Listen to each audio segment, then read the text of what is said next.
నేను ముక్కు మొహం తెలియని అమ్మాయిని లవ్ చేయను. నేను చెప్పింది నీకు కాదు, కోకిలకి. ఏ మనుషులు ఎవరు నేను ప్రేమించట్లేదా? ఏంటి గర్ల్ ఫ్రెండా? దీనికి అంత లేదు. ఏ ఉందా? నేను డబ్బులు కట్టను. కడతావా పోలీసులు పిలవమంటావా? వాళ్ళు మాత్రం ఇంత డబ్బు ఎలా కడతారు సార్? నేను వెళ్ళి డబ్బులు తీసుకొస్తాను. మళ్ళీ తిరిగి వస్తావా? రాకపోతే బండి అమ్మేసుకో. ఏ బండి నీది కాదా? ఎన్ని కలలు కన్నాను తెలుసా? నీకోసం కంచి నుంచి 100 పట్టు చీరలు తెప్పించాను.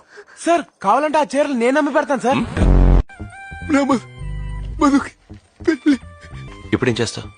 నేనే చేయగలను సార్, పీసగండి. పని సార్ నేను అప్పుడప్పుడు రావచ్చు కదా? సార్ మీ ఇల్లు అనుకోండి. ఓ సారీ, మీ ఇల్లే కదా. మా వాళ్ళు ఏమన్నావు? బయటికి పొమ్మన్నాను. ఎందుకలా అన్నావు? మన అగ్రిమెంట్ పట్టించుకోకుండా లోపలికి వచ్చారు, బయటికి పొమ్మన్నాను.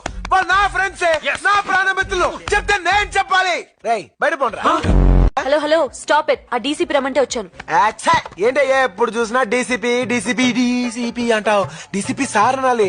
ఆయన వల్లే కదా మధు మన లైఫ్ ఇంత హ్యాపీగా ఉంది. చెక్. ఇప్పుడేం చేస్తావు? నేను ఒప్పుకోను అక్క పెట్టింది, నేను ఏయ్ ఒప్పుకోను. నువ్వు ఒప్పుకునేదేంట్రా? నేనే ఒప్పుకోను. ఇది క్యాన్సిల్. మళ్ళీ పెట్టు.